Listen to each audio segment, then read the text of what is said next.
commonly confused words in English. मैले चाहिँ आज सामान्यतया हजुरहरूले चाहिँ यो कन्फ्युज्ड हुने दुईवटा उस्तै प्रोनाउन्सिएसन भएको तर मिनिङ चाहिँ अलग अलग भएको र अलग अलग परिवेशमा प्रयोग हुने दुईवटा गरेर 5वटा शब्दहरू लिएर आएको छु। हेर्न सक्नुहुन्छ। पहिलो रहेको छ अफेक्ट। अफेक्ट भनेको के हो त? भर्ब हो है। यो भनेको चाहिँ असर पार्नु हुन्छ यसको अर्थ, र इफेक्ट भनेको चाहिँ प्रभाव हो है। यो भर्ब र नाउन भनेको अलग अलग केसमा प्रयोग हुन्छ है जहिले पनि। एक्जाम्पल हेर्नुहोस् त, the weather affects our mood. यो मौसमले चाहिँ हाम्रो मुडलाई के गर्छ? प्रभाव पार्छ भन्यो। The medicine has a good effect. अब यसमा इफेक्ट आयो, यो मेडिसिनले चाहिँ राम्रो प्रभाव पार्छ भनेको है यो भनेको। Advice, advise. अब यसमा चाहिँ ल हेर्नुहोस् त, एडभाइस भनेको सल्लाह भयो, एडभाइज भनेको सल्लाह दिनु। अब भर्बको रूपमा प्रयोग गर्नु छ भने एडभाइजको प्रयोग गर्नुहोस्। एडभाइस भनेको चाहिँ सल्लाह हो है, नाउनको रूपमा प्रयोग भयो। त्यहाँ हेर्नुहोस् त, my teacher gave me good advice. अब यसमा हेर्नुहोस् नाउनको रूपमा प्रयोग भयो। मलाई चाहिँ मेरो शिक्षकले राम्रो सल्लाह दिनुभयो भन्नु। गेभ भनेको आफै भर्बको रूपमा प्रयोग भयो यसमा। तल हेर्नुहोस्, she advised me to study hard. मलाई चाहिँ उनले राम्रोसँग पढ्नको लागि सल्लाह दिइन् भनेको छ। यो भनेको चाहिँ एडभाइज्ड भन्यो, सल्लाह दिनु भन्यो। अब यो आफै भर्बको रूपमा प्रयोग भयो। Principle, principle. ल हेर्नुहोस्, एउटामा पिएल छ, एउटामा पिएलई छ।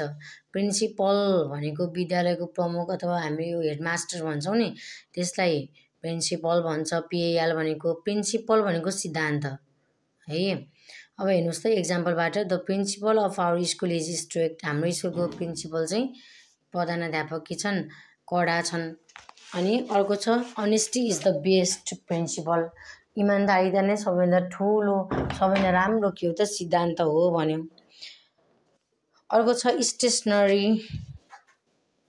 Versus stationery. ल हेर्नुहोस् है त, स्टेसनरी भनेको के हो त? एनएआरवाई भनेर स्थिर हो, स्थिर के नचल्ने, स्थिर भएर बस्ने स्टेसनरी भयो। अनि अर्को छ स्टेसनरी, यो भनेको चाहिँ त्यो किताबहरू होइन, अब यो के अरे कपी कलमहरू यो पाउने ठाउँहरूलाई पनि हामी के भन्छौँ? स्टेसनरी भन्छौँ।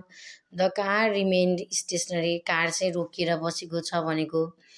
अनि अर्को एक्जाम्पल छ, I bought some stationery from the shop. र मैले चाहिँ के अरे सपबाट, पसलबाट चाहिँ विभिन्न यो किताब कलमहरू किनेर ल्याएँ भनेको।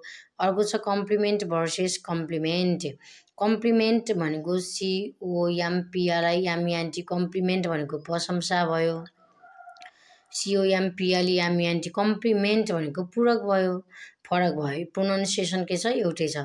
Example, she gave me a nice compliment. उसले चाहिँ मलाई राम्रोसँग प्रशंसा गरी भनेको। बुझ्नुभयो नि। अर्को छ hard work is a perfect complement to talent. ट्यालेन्टको सबैभन्दा ठुलो पूरक भनेको चाहिँ के हो त? हार्डवर्क हो, कडा मेहनत हो भन्यो। यसरी चाहिँ हामीले यो बुझ्न सकिन्छ है त। अब हजुरहरूले कन्फ्युजन हुनु पर्दैन। यदि यस्तै भिडियोहरू हजुरलाई चाहिएको छ र मन परेको छ भने यो च्यानललाई